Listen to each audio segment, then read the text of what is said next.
तुकोबारायांचा अभंग सेवेकरता घेतलेला आहे. सद्गुरू मोतीराम महाराजांच्या, मोठ्या महाराजांच्या, माधव मामाच्या आशीर्वादाने सर्वजण मिळून सेवा करू. विठ्ठला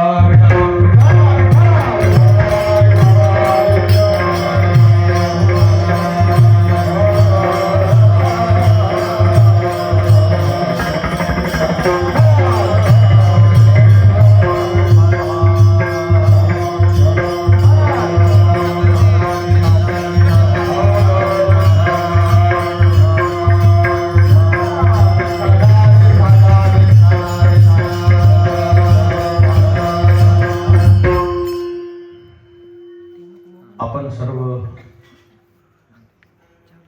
या कार्याची आपल्याला सर्वांना कल्पना आहे.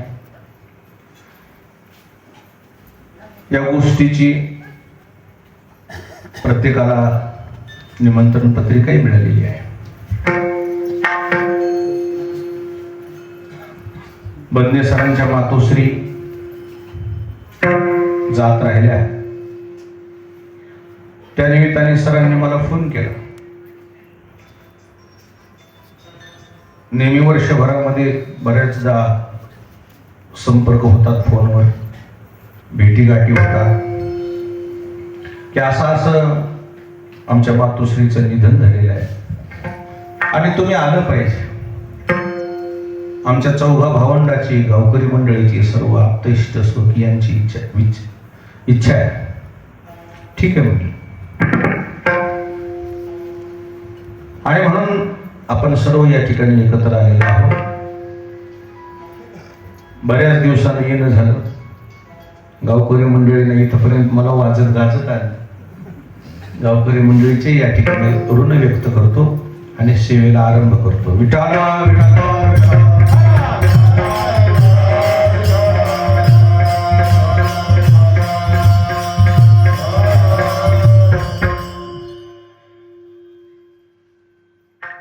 देवकरा गावकरी मंडळीलाही माहीत आहे, संपूर्ण महाराष्ट्राला, महाराष्ट्रभर संपूर्ण मंडळीला माहीत आहे. आई या शब्दावर मातृत्व समाजासमोर आयुष्यभर भारतभर मांडण्याचं कामच बदनेसर करतात. मातृत्वाचा गौरव कसा करावा, मातृत्व कसं असावं, ज्या पद्धतीनं त्यांनी आई समाजाला सांगितली तशीच आई त्यांना लाभली, एवढंच बोलतो फक्त. विठ्ठला विठ्ठला.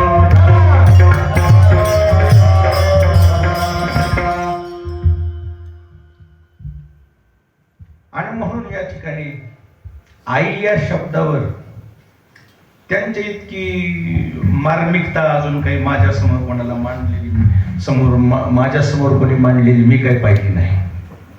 सखोल या विषयाचं, या पात्राचं अध्ययन केलेले आहे. त्यांनी आई या विषयावर ज्या ज्या वेळी व्याख्यान दिले, ज्याला हृदय आहे त्याच्या हृदयाला पाना फुटल्याशिवाय राहिलं नाही, त्याचं हृदय भरून आल्याशिवाय राहिलं नाही, गरीवरून आल्याशिवाय राहिलं नाही. फार विशेष असे त्यांनी तिथं युट्यूबला चॅनलच्या माध्यमातून त्यांनी, आणि आता 1-2-3 वर्षापासून देशातले काही जे प्रमुख साधू संत आहेत, जे संत ज्यांनी परंपरा ज्यांना लाभलेली आहे, अशा साधू संतांविषयी विशेष सखोल असं ते चिंतन मांडतात. त्या संपूर्ण त्यांच्या कार्याला माझ्या भरभरून शुभेच्छा आहेत. विठ्ठला विठ्ठला.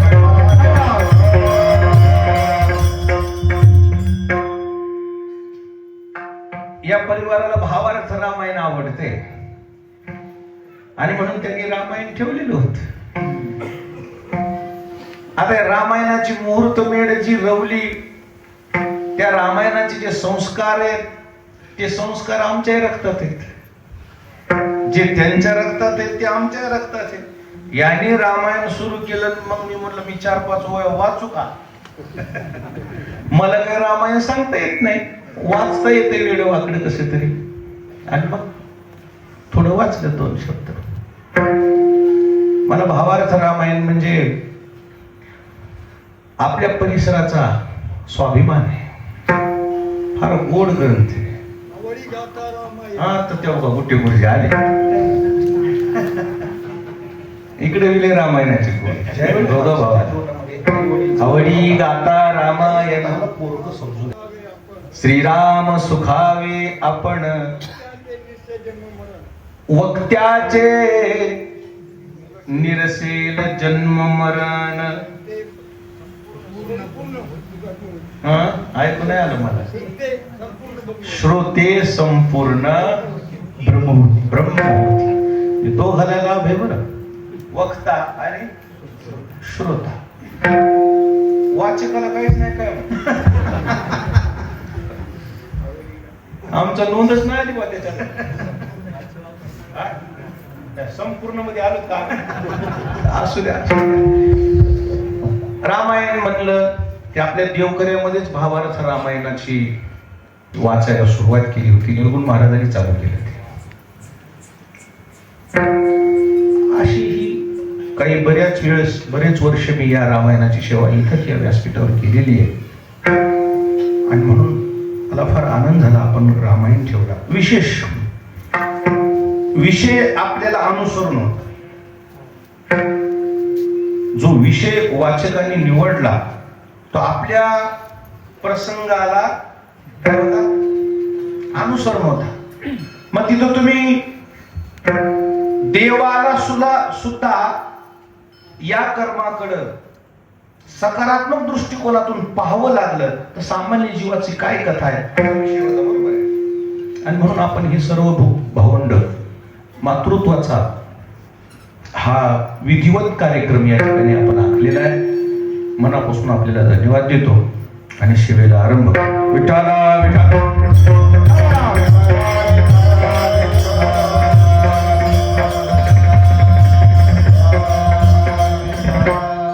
तुमचा फोनच त्याच्यामुळे उचलला नाही का? मोबाईल फोन कसा उचलला रामायण वाचताना. असो आज सेवेकरता घेतलेल्या अभंगामध्ये जगद्गुरु तुकोबारायांनी शेवट या शब्दाची व्याख्या केलेली आहे. मृत्यू लोकामध्ये मृत्यू हा शेवट असा वाजू नका म्हणा विना आपण विषय असा मनात ठरवलेला आहे. या मृत्यू लोकाचा शेवट म्हणजे काय काय मृत्यू. या प्रवासाचा शेवट काय आहे हे आपली व्याख्या झाली. हे नरदेहाच्या प्रवासाचा अंतिम टप्पा आहे. या मानवी देहाचा प्रवास याचा अंतिम टप्पा मृत्यू याला आपण शेवट म्हणून त्याला तशी उपमा अलंकारानं विशेषण दिलेलं आहे. संप्रदाय त्याला शेवट म्हणत नाही. संप्रदायाचा शेवट वेगळा आहे. संप्रदायाचा शेवट म्हणजे मरण न हो. संप्रदायाचा शेवट म्हणजे साक्षात्कार. विठाला विठाला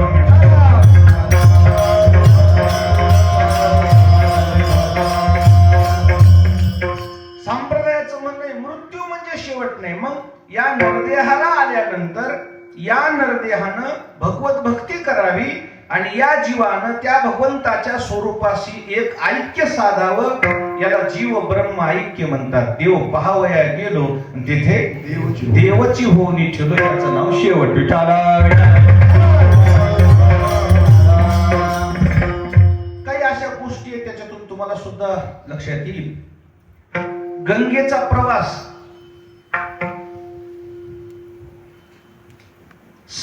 समुद्राच्या दिशेने. गंगेचा प्रवास कोणाच्या दिशेने? गंगेचा प्रवास कुठं पूर्ण होतो? समुद्राला. समुद्रालाच का जाती ती? तिला कुणीकडे जावा ना, इकडे डोंगरा फिकरात पाण्याची टंचाई इकडे जावा ना, समुद्रालाच का जाती गंगा? त्याचं कारण गंगेचा उगमच समुद्रापासून आहे. वैज्ञानिक दृष्टिकोनातून जर पाहिलं उन्हाळ्यामध्ये समुद्राच्या पाण्याचं बाष्पीभवन होते ते वाफेच्या रूपात अवकाशामध्ये त्याचे मेघ तयार होतात आणि तेच मेघ पुन्हा वसंत ऋतूचं आगमन झालं मोसमी वारे ते तुमच्या भाषेत म्हणतात ना, ते मोसमी वारे त्या ढगाला काय करतात? खेचून आणतात आणि मग धो धो धो धो धो धो धो धो पाऊस पडतो आणि तेच पाणी पुन्हा खेड्यापाड्यात पडलेलं नदीच्या माध्यमातून कुठं जाते? गंगेला. आणि मग ती गंगा पुन्हा कुठं जाते? मग आली कुठून?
सागर संगमी अवघ्या झाल्या उर्मी एकमय.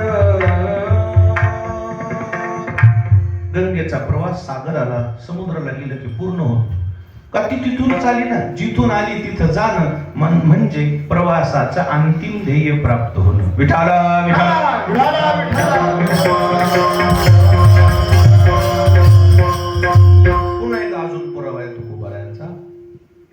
क्षरला समुद्र गंगा ओघी मिळे आपणची खेळ आपणची. विज्ञान जसं बाष्पीभवन नाव देते ना, त्याच बाष्पीभवनाचं नाव काय? क्षरला समुद्र. त्यालाच बाष्पीभवन म्हणतात. म्हणजे त्याचं रूपांतर हवेच्या माध्यमातून वाफेच्या माध्यमातून कुठं जातो तो समुद्र? त्याचे मेघ ढग तयार होतात आणि ते ढग दाटून आले, धो धो धो धो पाऊस पडतो. मग तेच पाणी पुन्हा नदीला, नदी पुन्हा गंगेला आणि मग गंगा समुद्र. गंगेचा अंतिम टप्पा समुद्र आहे. समुद्रालाच का जाते? त्याचं मुख्य प्रयोजन हे आहे की जिथून आली तिथं जाते. जिथून आलं तिथं जाणं म्हणजे ध्येय प्राप्त होणं. विठाला विठाला.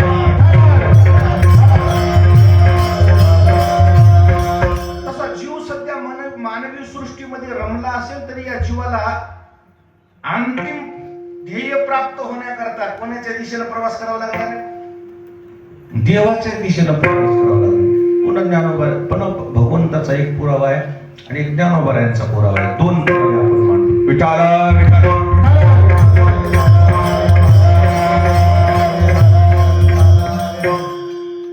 सर्वांनाच पाठ आहे हा श्लोक. ममयंसो जीवलोके जीवभूत सनातनः मनःषष्ठानि इंद्रियाणि प्रकृतिस्थानि करिष्यति.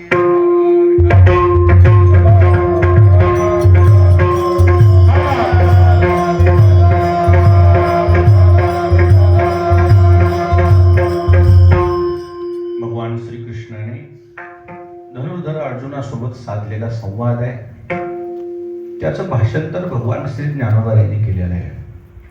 ज्ञानोबाराय म्हणतात हा जीव म्हणजे कुठून आलेला आहे, कोणाचा अंश आहे? भगवंताचं म्हणणं आहे माझाच अंश आहे. तैसे भूत जात सर्व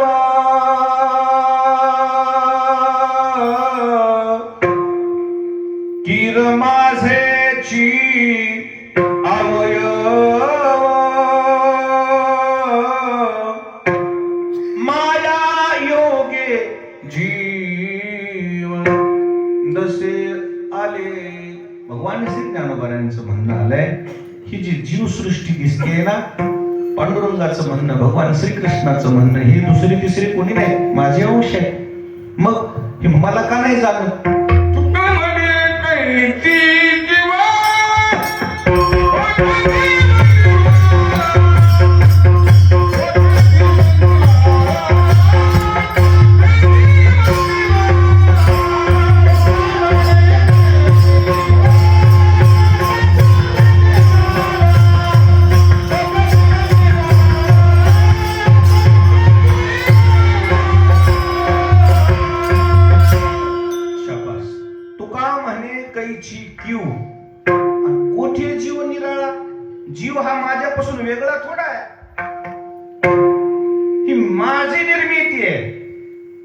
ही जी सृष्टी आहे ही कोणी निर्माण केलेली आहे? परमात्म्याची निर्मिती. जेणे हे विश्व निर्मिले महर्षी देवा संस्थापिले, एकविस स्वर्गा ते धरिले, सत्ता मात्रे आपुलिया. ईश्वराने निर्माण केलेला हा सगळा पसारा आहे. पहिल्यापासूनच हे सगळं जगत आहे. थोडंच या जगताचा अजून थोडस सखोल पाठीमागं जाऊन विचार करा ना. पहिले कोठेच नव्हते काही, चंद्र सूर्य तारा नाही, अवघे शून्यच होते पाही, कानोबा तेरे तेरे ते. अजून थोडस भारोडे. तिथे एक ढालगज निर्माण झाली आणि तिने एवढी ख्याती केली. ती ढालगज कोण आहे? ती ढालगज म्हणजे माया. माया कोणाची निर्मिती? दैवी हेशा गुणमयी मम माया दुरतया. पुन्हा भगवंताने सांगितले ही जी माया दिसते ना माझी आहे. म्हणून तर या मायेचे दोन रूप आहेत. ही मायही आहे आणि ही पत्नी आहे. त्याच्याकरता ज्ञान करायचंय का? पती जन्मला माझी उदरी, मी झाली तयाचे नवरी. शब्द कसा आहे? पती कोणाच्या उदरी जन्माला आलेला? ती माया म्हणते सृष्टीमध्ये परमात्मा निर्गुण असताना सगुण होण्याकरता माझा आश्रय या मायेला या परमात्म्याला घ्यावा लागला. निर्गुण परमात्म्याला सगुण होण्याकरता मायेचा आश्रय घ्यावा लागला. जिच्या आश्रयानं आपण जगात येतो तिला आपण काय म्हणतो? माय. आणि पुन्हा ती माया म्हणते. मग जरी माझ्या आश्रयानं हा परमात्मा सगुण झाला असेल पण मी त्या परमात्म्याच्या पुढे गेली नाही.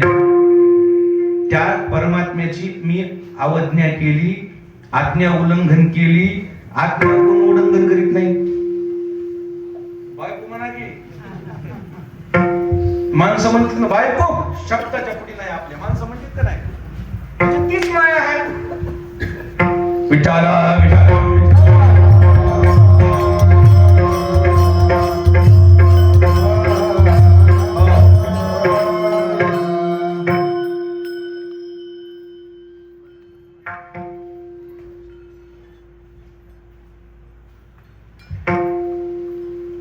मला म्हणले भजनी मंडळ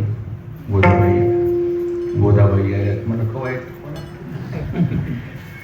त्या बाबुट्टे गुरुचं नाव अगोदरच घेतलं होतं का नाही? इतक्या लोकांना विचारा.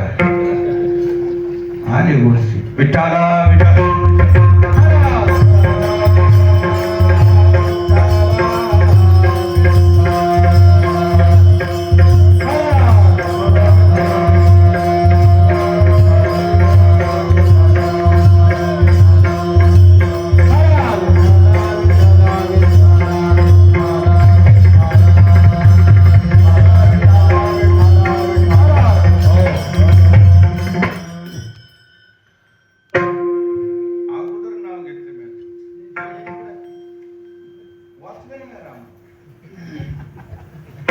आपल्या परिसरामध्ये ह्या 2-3 जिल्ह्यामध्ये भावार्थ रामायणाचा प्रचार प्रसार यथार्थपणे जीवन समर्पित करून जर कोणी केला असेल तो गुट्टे गुरुजींनी केलेला. ज्याचा माल त्याच्याच नावाने विकायचा ही माझी सवय आहे. लोकांच्या मालाला आपलं लेबल लावायची माझी सवय कुठंच नाही. क्रमकराव जे आहे ज्याचा माल त्याच्या नावाने विका ना. कमिशन भेटल ना आपल्याला. काय ज्यांनी जे काम केलंय त्या माणसाचा तिथं योग्य सन्मान, तिथं विचार गरजेचं आहे. त्याच्या कामाची पावती असते ती. विठाला विठाला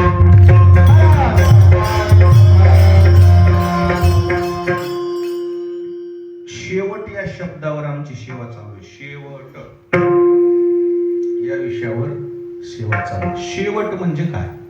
शेवट म्हणजे मृत्यू नव्हे. शेवट म्हणजे साक्षात्कार.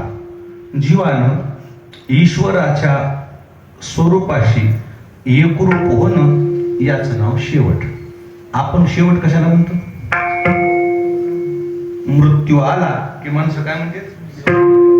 शेवट. त्याचा शेवट नाही, त्याचा पुढील प्रवास शुभारंभ.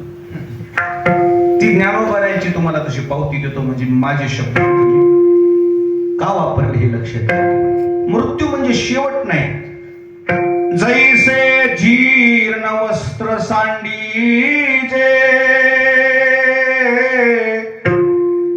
मग नूतन वेढीजे तैसे देहांतराते स्वीकारिजे चैतन्यनाथे.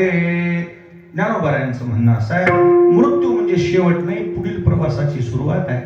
मरते म्हणजे काय होते? माणूस मरते म्हणजे जसं एखादा जुना सदरा, जुना शर्ट झालेला माणूस टाकून देऊन नवीन अंगावर सदरा शर्ट परिधान करतो, तसं मृत्यूचं लक्षण आहे. जीवन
जीवन देखे मरण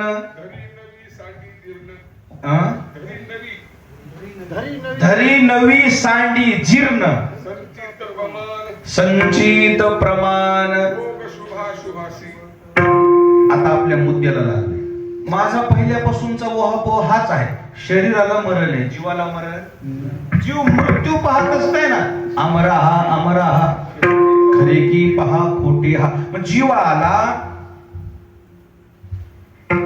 अंतिम प्रवासाचा टप्पा म्हणजे दुसऱ्या शरीरामध्ये जाणे हा. मग त्या अंतिम टप्पा कोणता आहे जीवाला? त्यानं देवाशी एकरूप व्हावं.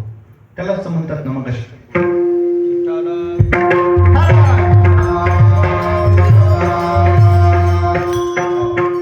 अंतिम टप्पा जीवाचा देव आहे. आणि त्या जीवानं देवाच्या दिशेनं का जावं असा ओहापोह चालू होता.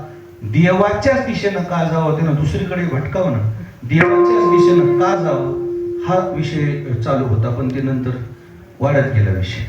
देवाच्याच दिशेनं का जावं त्याचं कारण तो तिथूनच आलेलं आहे. कशावरून तिथून आलाय? परमात्म्याचे पुन्हा स्पष्टीकरणाचे काही शब्द आहेत. पितामहश्च जगतो, माता धाता पितामहा. परमात्म्याचं म्हणणं या जगताचा मी कोण आहे? पिता आहे, मी निर्माण केलेली सृष्टी आहे. आणि म्हणून जीवानं, ईश्वरानं आपल्याला हा जर जन्म दिला असेल तर जीवानं इतरत्र कुठं भटकण्यापेक्षा त्या ईश्वराच्या दिशेनं प्रवास करावा आणि त्या प्रवासादरम्यान त्याने त्या परमात्म्याच्या स्वरूपाशी एकरूप व्हावं. जसं जगद्गुरु तुकोबरायचं म्हणणं आहे, तुका पंढरीशी गेला आणि पुन्हा जन्मा नाही आला. म्हणजे हे जन्म मरण हे जे खुंटलं आणि त्या ईश्वराच्या स्वरूपाशी एकरूप होणं याचं नाव शेवट. विठाला विठाला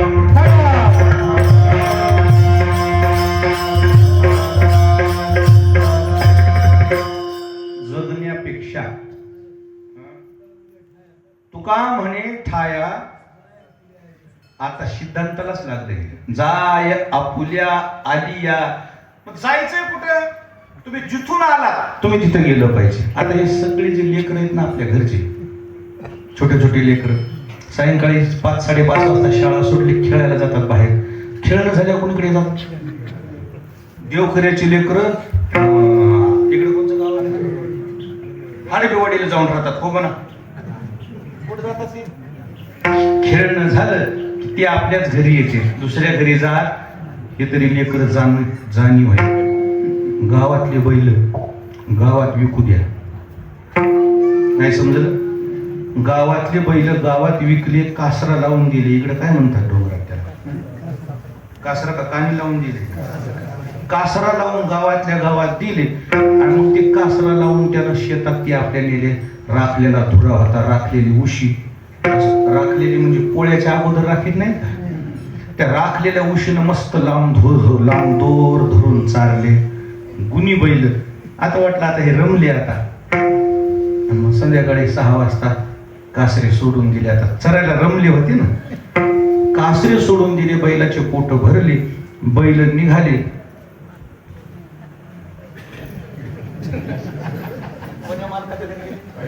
पहिल्याच मालकाच्या घरी झाली. आता ह्या बैलाला समजणं त्याला काय, या संसाराला मालक समजून बसले. संसार मालक नाही आपला, पहिला मालक कोण आहे आपला?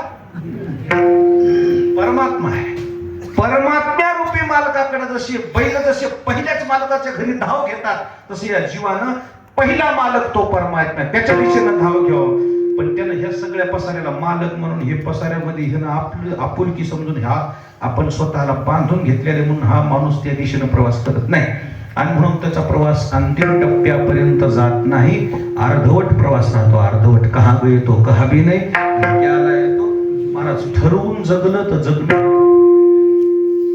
एक माणूस रस्त्याने जाऊ लागलं, सर पुढून वाहटूळ आली, वाहटूळ वावदान इकडे काय म्हणतात ते, असं येत नाही का ते, असं गोड गोड वाहटूळ आली की त्या माणसानं इकडे तोंड केलं. वाहटूळ कुठून आले, वाहतूळ निघून गेले, पुन्हा ती आपल्या इकडे तोंड करून आपापल्या दिशेनं निघून जावं. जशी वाहतूळ आली तसंच चलत राहील. दुसरे एक आऊतकरी माणूस म्हणला, हो मामा कुठं चालला तुम्ही? इकडे जाऊ लागलात ना, इकडे कसे करलात तुम्ही? जायचंय कुठं तुम्हाला? हा तसं नाही म्हणला, रस्ता जिकडे नेईल तिकडे चालू. याच्या जाण्याचा क्रम ठरलेला, त्याला तुम्ही काय म्हणणार?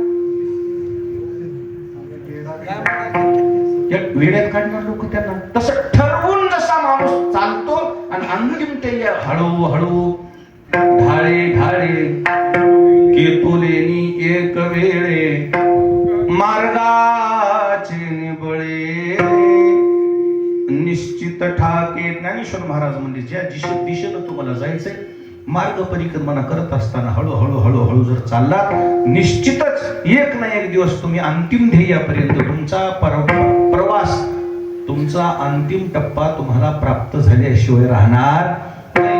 पण त्याच्यामध्ये अजून एक मर्म आहे. एका माणसाला जायचं होतं पुण्याला, परभणीहून पुण्याच्या गाडीत बसाव ना, हैदराबादच्या गाडीत बसले. प्रवास किती तासाचा रेल्वेचा? 7-8 तास धरा की. कुठे जायला? ते म्हणा 7-8 तास काहीच टेन्शन नाही. आता जेवण चालतं, संध्याकाळी 7ची गाडी कोणती असेल की भारी आता आपल्या ती रेल्वे माहितीच नाही. आता काय करायचं म्हणला, मस्त घरून एक चादर आणलं होतं, त्या वरच्या सीटवर गेले, पुन्हा खालच्या नाही काय नाही, वरच्या सीटवर चादर टाकली. आपलं घरूनच पांघरायचं आणलं होतं गुट्टी गुरुजीवर. गुट्टी गुरुजी कुठे गेले की पांघरायचं आपलं संघच येते. ज्याचे त्याचे नियम असतात. मी कुठे गेलो ना, माझी एक शाल सोबत नेते. कोणाचं जरी पांघरून घेतलं ना, आपली शाल काढून जोडायची. त्याचे संस्कार आपल्यावर येते. त्याच्यामुळं कधी बी आपरून ताट झाले त्याच्यावर मी जास्त करत नाही. माझी याला आपली चादर आणलेली पांघरून मस्त काढ झोप लागली. 7 तास झाले, झोप पूर्ण झाली. आणि शेजाऱ्या खालच्या माणसाला म्हणलं, हो मामा किती राहिले हो हैदराबाद? हा नाही किती राहिले म्हणला? पुणे. खालच्याला विचारले, ते म्हणला पुणे, हैदराबाद आलं. हैदराबाद का? ह्यानं जी गाडी बसवली ती इंजन बदललेलं, ह्याला माहितच नाही कोणती गाडी जाणार. बसा प्रवास ठरलाय, प्रवास झालाय, पण प्रवासाचा अंतिम टप्पा प्राप्त झाला. तसे बरेच लोकांचे प्रवास चालू येत, पण ते ना त्यांनी ठरवलंच नाही की आपल्याला कोण्या गाडीत बसायचं ना आपल्याला जायचंय कुठं. आणि नजर चुकीच्या गाडीत बसल्यामुळे त्यांचा प्रवास आता अर्धवट राहिलेला आहे. म्हणजे देवना संसार आणि तुका दोन्हीकडे चोर. संसारातूनही गेलेत आणि परमार्थातूनही गेलेत. विठाला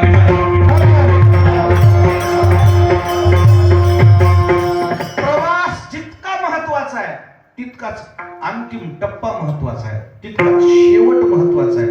या परमार्थामध्ये बरेच माणसाचे प्रवास अर्धवट राहिलेले आहेत. ज्या अंतिम टप्प्यासाठी त्यांनी ओहापोह केलाय, जीवाचं रान केलंय, सर्वस्व सोडून दिले, तरीही ते त्या पदाला प्राप्त झाले. असे अर्धवट प्रवास राहिलेले काय हजारो लोकांची नावनिशी यादी आहे त्यांच्या.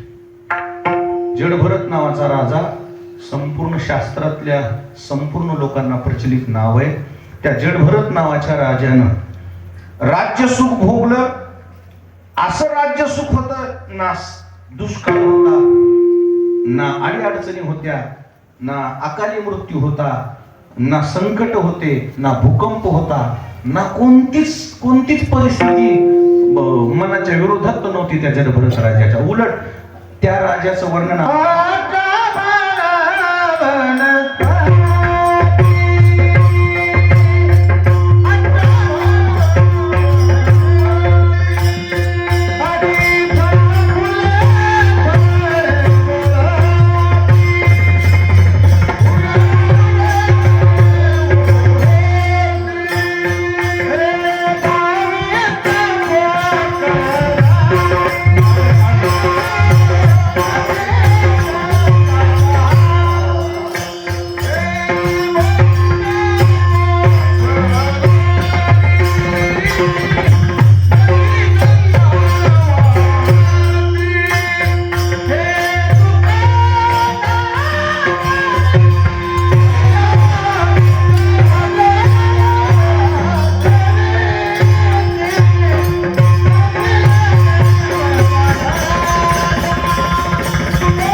ना ओला दुष्काळ जाहीर करावा लागला, ना कोरडा दुष्काळ जाहीर करावा लागला, ना वीज कोसळली, ना भूकंपाचा सामना करावा लागला, ना कोरोना आला, संसर्गजन्य आजार नाही. इतकं राज्य चांगलं, त्याचंच वर्णन आहे नाही. 18 भार वनस्पती, फुले फळे जावळती. म्हणा सगळे, हा म्हणा. 18 भार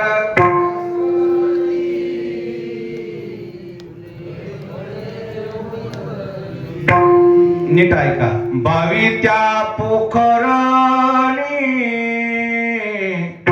नदी गंगा वाहती.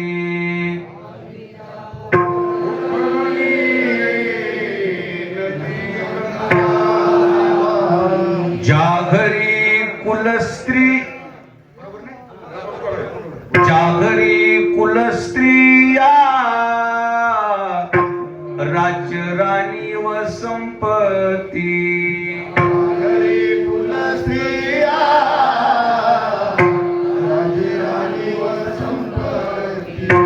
हे सुख सांडोनिया, कासया योग शेविती.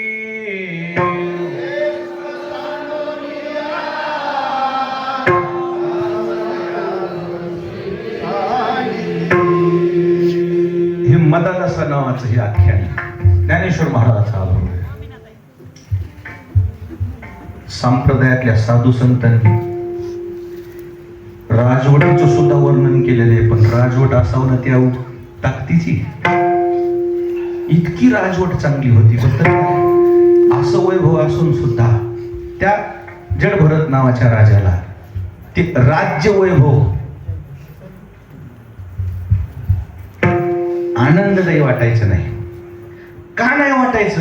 या वैभवानं माझ्या जीवनाचं काय होणार आहे असं वाटायचं. माझ्या जीवनाचं ध्येय मला सापडणार नाही. माझा अंतिम टप्पा म्हणजे ही संपत्ती नाही, ही संपदा माझ्या अंतिम टप्पा नाही माझ्या प्रवासाचा. माझा अंतिम प्रवास हा परमात्मा आहे. त्या दिशेनं सर्वस्वाचा लाभ त्याग केला. देवासाठी घेऊन जो नाव हा भोग त्याग करणं सोपं नाही. म्हणायला बरं वाटते, पण ते कृतीत आणताना काय होते, अवघड जात. सर्वस्वाचा त्याग केलेला जडभरत राजानं अरण्यामध्ये जाऊन गंगेच्या किनाऱ्यावर छान एक झोपडी बांधली आणि त्या झोपडीमध्ये आता उपासना सुरू केली, भजन चालू. हरी शरणम हरी शरणम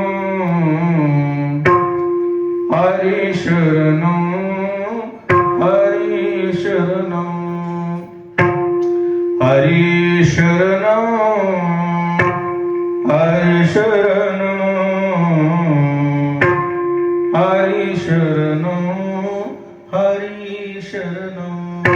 नित्याचा क्रम ठरलेला ब्रह्ममुहूर्तावर उठावं, सकाळच्या त्या छान वातावरणामध्ये उपासना करावी, स्नान करावं. अशा स्नान समयी पौर्णिमेचं चांदणं पडलेले एक हरणी पाणी प्यायला आली. पलीकडच्या तीरावर एक वाघ आला. त्याची आणि त्या हरणीची नजरानजर झाली. शिकार दिसली की गर्जना करणं वाघाचा काय आहे, स्वभाव आहे. त्यानं गर्जना केली की त्या हरणाचं काळीज कसं असते, कोमल, एकदम हलक्या काळजाचं. एकदम तिनं जीवाची भीती, जीव प्राण वाचवायच्या भीतीनं उडी मारली. उडी मारताना तिची प्रसूती झाली आणि तिचं पाडच खाली पडलं किनाऱ्यावर. हे पाहिलं जडभरत राजाने. आता हे पाडस, ती गेली पडून, हे पाडस जर आपल्या दृष्टीसमोर, आपल्या नजरेसमोर जर पाण्यात बुडलं, आपल्या समोर एखादा माणूस पाण्यात बुडू लागला, एखादा जीव पाण्यात बुडू लागला, त्याला वाचवायचे प्रयत्न करावेत का त्याचा व्हिडिओ काढावा? आता कसं चालू आहे पप्पा, पण तुम्ही त्याच्या वाचविण्यासाठी पुढे येणारे माणसं कमी झाले काय? म्हणजे त्या व्हिडिओनं आपल्या अकाउंटची ग्रोथ व्हावी. हटके व्हिडिओ हे, कमेंट्स चांगल्या, तुला काय कमेंट्स करावं झाल्या माणसा, काय कमेंट. त्या व्हिडिओ ऐवजी जर तू वाचवण्याकरता उडी मारली असती, व्हिडिओ ऐवजी उडी मारली असती, केंद्र शासनानं, महाराष्ट्र शासनानं बुडत्याला वाचवलं म्हणून तुला फर्स्ट पेजला तुझं वर्तमानपत्रात फोटो आला, जमलं तर तुला एखादा पुरस्कार मिळाला असता. त्याचं म्हणणं त्याच्यावर समाधान नाही, लाईक्स और कमेंट्स ही जास्त सध्या विषय झाल्यामुळं तिथे जडभरत राजा त्याच्यातला नव्हता. माझ्या समोर एक पाडस जर प्राणाला मुकत असेल, माझं राजा आणि माझं परमार्थाचं हे दोन्ही, हे सगळं मी बाजूला ठेवून उडी मारली, त्याला वाचवलं खरं, पण आता त्याला वर काढून त्याची आई तर नाही जवळ. आता वाघाचा बघ मग तिथं लगे संचार आहे. वाघाने येऊन याची जर हत्या केली तर आता या हत्येला कारणीभूत कोण ठरेल? हे तर ह्याच्या मरणानं मरूच लागलं, पण मी बाहेर काढले ना. वरे चित्रगुप्ताची नोंद काय होईल? हरणाचा मृत्यू झाला. कशाने झाला? वाघाच्या शिकारी तो मरण पावला. कारणीभूत कोण आहे? कोणी वाचवलं? जडभरत राजानं. म्हणजे केले पाप जेने दिले अनुमोदन, दोघाशी पतन, त्यानं हत्या केली, मी करायला लावली, असाच प्रश्न होतो ना निर्माण. मग माझा अर्धा पापाचा वाटा होईल, त्यापेक्षा आता मी याला काय करतो, वाचवायचेच प्रयत्न करतो. ते झोपडीत आणलं पिल्लू. आता ते कोणाचंही पिल्लू राहू दे ना, जनावराचं पिल्लू राहिलं काय, माणसाचं पिल्लू राहिलं काय, आकर्षितच करते. पिल्लू काय करते?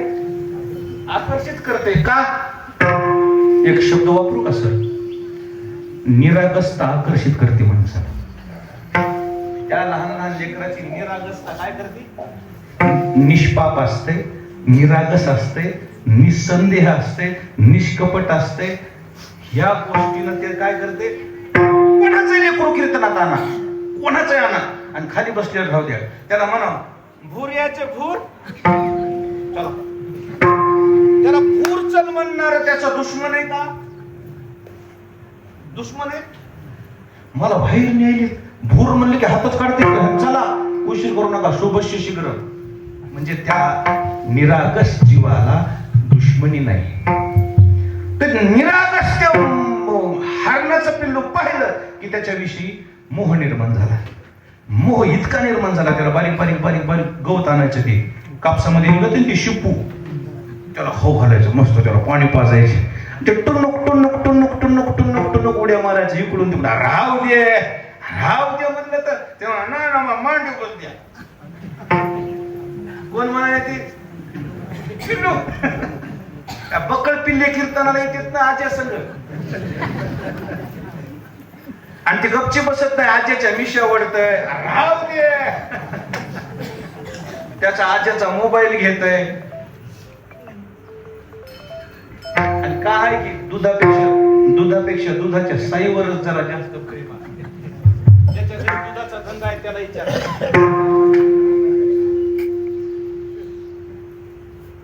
दुपारच्या पाण्यात पाहुणे आले आणि दूध आणाय गेलं एक माणूस, तो शिंगल. दूध देणारी जी म्हातारी होती ना, तिला नव्हते पुढचे दात, ती काय साय पडू दे ना, कशी फुकायली? फुकू द्या, पण तिला सर्दी झालेली होती. आता लय फोडून सांगायला लागला, तर ती एक माझं ध्यानात ठेवा, मात्र कुठेही दूध आणायचं विकत ना, आधी बघा त्या घरी म्हातारी आहे का. म्हातारी असली तर दूध आणायला जाऊ साय पडता आता लक्षात आलं. चला, मला ते सांगायचं नाही. दुधाच्या साईपेक्षा दुधाच्या हे असे बरेचसे माणसं आहेत, हे ना हेच पोटचं पोरग नाही असं मंदिराकडे घेऊन कवा चाल नाही. आता का नाही हेच शर्ट मळायले काही व्हायले का नातून बाबा का मला भाई यायचं. रे तिकडे कीर्तना मिळलं ना. काय आजोबाचा नातू हा शेवटचा दोस्त. कोणता दोस्त? शेवटचा मित्र. लय लाड, अतिच लाड. मग ते लाडकं का असते? निरागस असते. हरणाचं पिल्लू निरागस इतकं लाड करून ठेवले, त्यात जडभरत राजाचा अंतकाळ जवळ आला. त्या अंतकाळामध्ये त्या जडभरत राजाला त्याचा मोह झाला. हरणाचं कसं होईल? त्याच्यात मृत्यू आनंद झालं. काय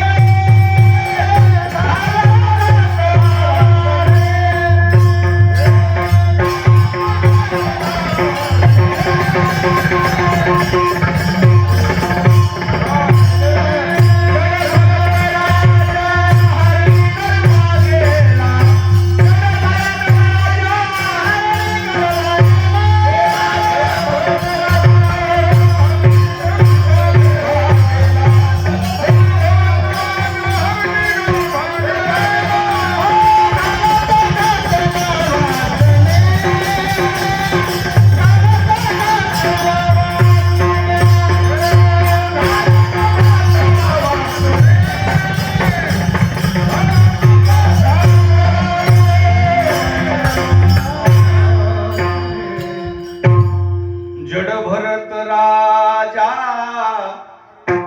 हरणी गर्भा गेला, घाला तो घातला वासने.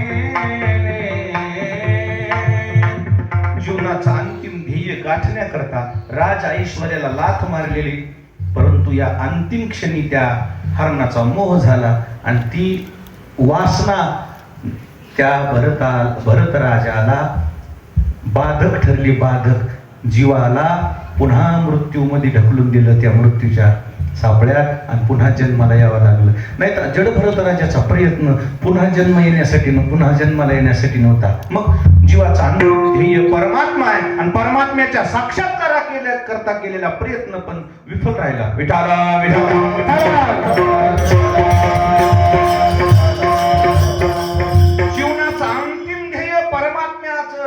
स्वरूप आहे, परमात्म्याचा साक्षात्कार आहे, पण जडभरत राजाला गाठता आला नाही. पुन्हा जन्म मिळाला हरणाचा. म्हणजे अंतिम ध्येय गाठणं तितकस सोपं नाही. विठाला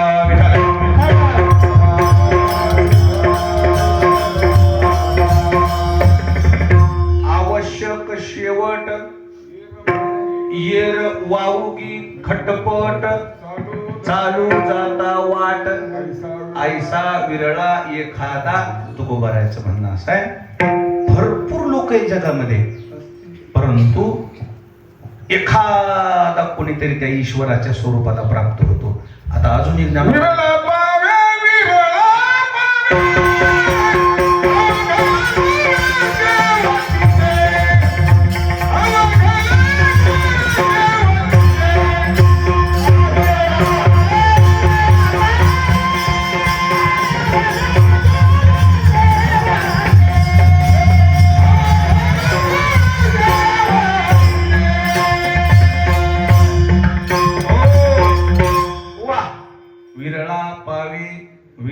पावे अवघड गोवे शेवटीचे. इथं सिद्धांताला लागलं. संपूर्ण गोष्टीमध्ये सगळ्यात अवघड गोष्ट कोणती? शेवट गोड होणं. शेवट गोड होणं म्हणजे मृत्यू नव्हे, शेवट गोड होणं म्हणजे साक्षात्कार. विठाला विठाला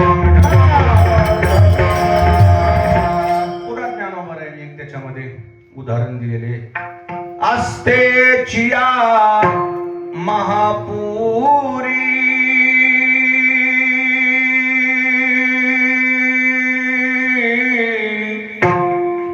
रिघताती कोटीवरी परिप्राप्तीच्या पैलतिरी विपाईला पावे. म्हणले माणसं आस्तिक भरपूर आहेत, परंतु आस्तिक असून सुद्धा सकारात्मक विचाराचे जरी असले, सात्विक जरी असले, पारमार्थिक जरी असले, तरीही प्राप्तीच्या पैलतिरी. किती बसतात विद्यार्थी दरवर्षी परीक्षेला? 12वीची बोर्डाची परीक्षा.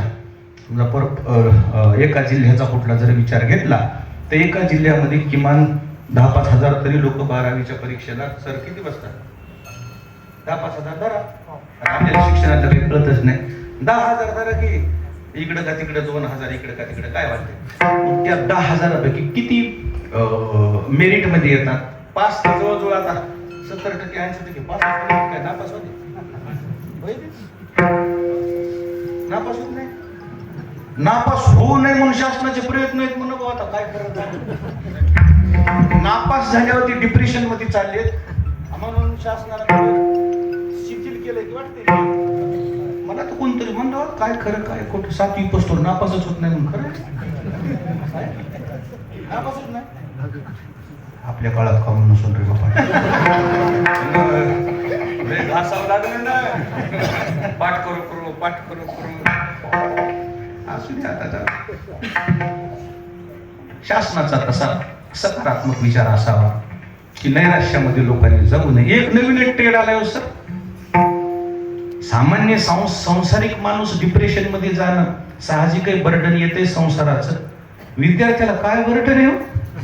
विद्यार्थी सुसाईड करायले. ऐकण्यात आले माझ्या. विद्यार्थी सुसाईड करायले. त्या कालच्या प्रकरणातलं बोलत नाही मी, त्याच्या अगोदरचा विषय बोलतो. विद्यार्थ्याचे काही वाचलेत मी अपडेट्स. 11वी 12वीचे विद्यार्थी काय मनासारखं झालं. एक मुलगी तर आमच्या परभणीच्या कोण्या मोठ्या माणसाची होती. सहज तिची आई म्हणते म्हण तू इतके पर्सेंटेज कमी घेतलेस. म्हणतेच किंवा माय म्हणतेच तुझ्याकरता मी एवढं येऊन राहिले या शहरात. माझा नवरा सोडला, माझं पोरग सोडलं आणि तू हे पर्सेंटेज कमी घेतलेस म्हणली असेल. तरी मी तिला काही 94-95 काही पर्सेंटेज होते म्हणा टक्के. माय म्हणतीस तू मेरिट मध्ये यायला पाहिजे होती. कोणाची माय म्हणत नाही सांगा बरं. तिच्या म्हणण्याचा उद्देश असा थोडा असते की इतकं लगे. पण त्या पोरीच्या मनाला असं लागलं. फाशी घेतली ती ना. फाशी घेतली. माझ्या मोबाईलला आलेले जवळून नाही आमच्या नाव काय सांगू दे कोणी रेकॉर्डिंग केलं. म्हणजे बेकार झालं ते लेकराचं. मला इतकंच मला दुःख लागलं. चाय इकडं कडे 1% इकडं का तिकडं काय इतकं लगे. 35% पडले तरी आम्ही उड्या हानीतच करणार.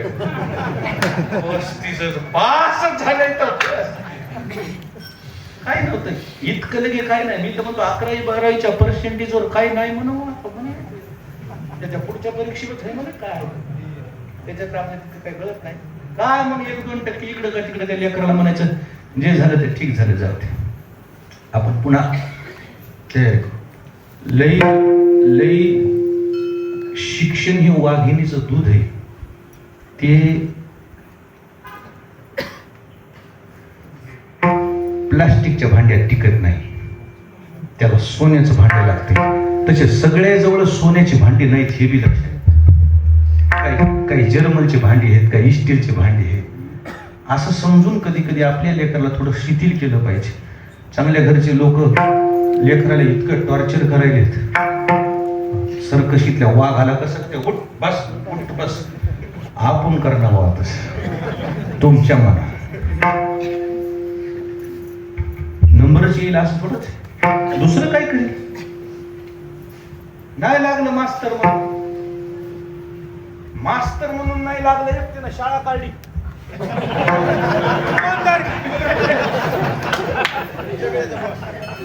बाप्पा मास्तर म्हणून लागलं नाही, तो शाळा काढली. कलेक्टर म्हणून झाला नाही एक माणूस, पण त्याच्या हातातून 1000 कलेक्टर झाले. तुमचं काय म्हणणं आहे? ट्युशन घेतलं त्याला, ते नाही UPSC झाला, MPSC झाला. टेक्निक होती शिकवायची, त्यांना 1000 UPSC MPSC लोक पास केले. पुण्या जिल्ह्यात गेलं की त्याला फुलच येतात. कस का? आपलाच विद्यार्थी कलेक्टर तुम्ही, मी झाला बाबा केलं. तसं नाही, टॉर्चर करू नका लेकराला. म्हणजे शिक्षणाच्या विरोधात नाही मी बरं, पण सगळे लेकर सारखे नसतात. काही असे काही तसे. लय शिकलेलं नाही माणूस का नाही असं नाही की ते जगतच नाही, त्याच्या परीनं जगेल. 1 लाख रुपये सॅलरी असं तर त्याला 50,000. तुम्ही पिक्चर मध्ये बघितलं होतं, वडील टॉर्चर करू लागले त्याला. इंजिनियरच होते वडील, इंजिनियरच होय, तो इंजिनियरच होय. त्याला लॅपटॉप घेऊन घे, त्याला काय कर, त्याला आवड होती फोटो काढायची.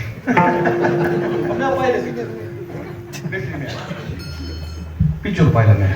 कोरोना काय काय करावं मला, कवर बायकोला तरी म्हणा तुलाही चांगली दिसायची.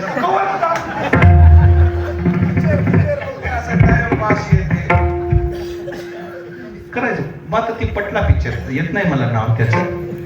ते मला फोटो काढायची आवड आहे. बाप म्हणला इंजिनियरचा पोरगा आहे, लोकायला काय तोंड दाखव, इंजिनियरच झाला पाहिजे. त्याचं तर काय म्हणून लागायचं. आता काय नाही जमलं. शेवटी बापाने म्हणले होते लॅपटॉप ठेवल्याचे 50,000चा कॅमेरा घेऊन दिला. आणि 50,000चा कॅमेरा घेतला. कॅमेऱ्यात फोटो असे काढले, गिनीज बुक मध्ये त्याची नोंद झाली. फोटोच मोठं झालं ते. असलं काही नाही. आता लोक म्हणले ज्याला काय नाही ते महाराज तरी होते. ध्यानात घ्यायचं खेळ. लय मोठं माणूस झालं तर वदाबाई कलेक्टर होते. काय होत आहे? कलेक्टर कोणाच्या जागेत राहिले? मंत्र्याचा. आरबी मंत्री शिकलेले नाही, त्याच्यात PH करते सगळे शिकलेले, सगळे फक्त शिकलेले नसतात. मग ते कोणाच्या ताब्यात? मंत्री जसं म्हणेन तसं.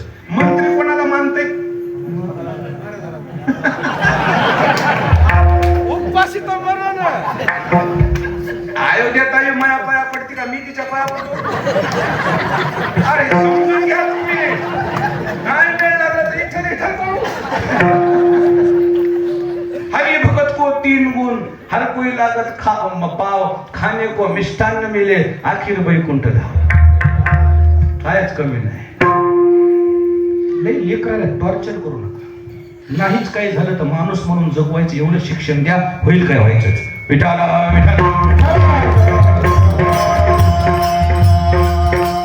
मी विषयांतर करून जातोय अशातला भाग नाही. आस्थेच या महापुरी रिगताती कोटीवरी परी प्राप्तीच्या पहिली तरी. जेवढे विद्यार्थी तुम्ही 10,000 बसलेले म्हणते, 10,000चे 10,000 मेरिट लिस्ट मध्ये येतात का? मेरिट मध्ये येण्याचा क्रम किती? 100 विद्यार्थी धरू, 10,000पैकी 100 धरू द्या. 100 पैकी सगळ्या 100च्या 100 विद्यार्थ्याचा पहिला नंबर येते का? किती जणांचा येतोय? एखादा. त्या सगळ्या परीक्षेमध्ये पासून त्याचा प्रथम क्रमांक येतो, मग त्याचे बॅनर झळकतात. तसं आमच्या परमार्थामध्ये सगळी माणसं परमार्थिक म्हणून जरी चालत असले, एखादाच त्याचा अव्वल क्रमांक येतो आणि त्या अव्वल क्रमांकाचं नाव आहे शेवट, अभंगाचं पहिलं.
जीवनाचं अंतिम ध्येय मृत्यू नव्हे, जीवनाचा अंतिम ध्येय ईश्वर आहे. आजही जिथं तुम्ही भावपूर्ण श्रद्धांजलीचा जिथं कार्यक्रम घेतला जातो ना, त्या भावपूर्ण श्रद्धांजलीच्या दरम्यान शरीराला जरी श्रद्धांजली अर्पण केली असं तुम्हाला वाटत असेल, परंतु हा जो मनुष्य असतो श्रद्धांजली अर्पण करणारा, त्यांच्या मृत आत्म्यास शांती लाभो. शब्द कसा वापरतो? आत्मा मृत नाहीच आहे, त्यांच्या आत्म्यास शांती लाभो असा शब्द वापरावा. शरीराला शांती लाभो म्हणतच नाहीये तो. कोणाला म्हणतो? आत्मा शब्दाचाच अर्थ जीव. त्याला पुढील प्रवासात शुभेच्छा देतो हा मनुष्य श्रद्धांजली अर्पण करणारा. म्हणजे इथं मेलेल्या माणसाचा विचार महत्वाचा नाहीये. कशाचा विचार महत्वाचा आहे? त्याच्या आत्म्याचा विचार महत्वाचा आहे.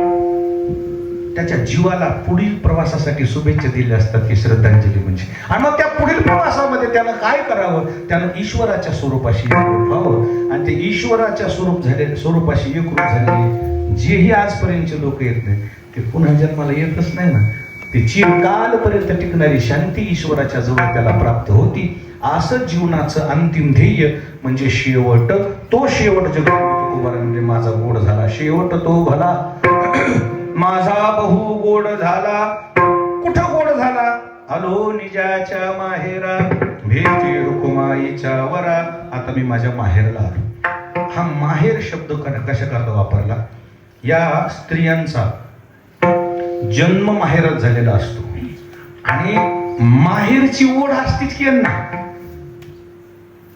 जगामध्ये कोणती जरी सासूरवासीन असली तरी तिला सहजगत्या कुणीकडचा ओढ आहे? माहेरचाच ओढ आहे. अजून पुढे आई वडील आहे तर ओढा तर राहतेच त्यांचा. भाऊ भाऊ जे असले तरी ओढा राहतेच. नसले तरी ना माहेराचं नाव बघितलं तरी तिला आत्मीयता वाटते. म्हणजे काय? ते उगमस्थान आहे ना, जे तुमचं मूळ स्थान आहे ना, त्याच्याबद्दल तुमची आत्मीयता प्रकट होणं म्हणजे तुमच्या जीवनाच्या प्रवासाची सुरुवात झाली. ते अत्यावश्यक आहे. आणि म्हणून माहेराविषयी जसं साहजिकच अजून बी आता समजा आमच्या गावातल्या पोरी ज्या गावात दिलेल्या असतात ना, 18 पकड जातीच्या कोणती राहू, मी त्या गावात कीर्तनाला गेलं की ती एरवी 8 दिवस कुठे बसल. माझं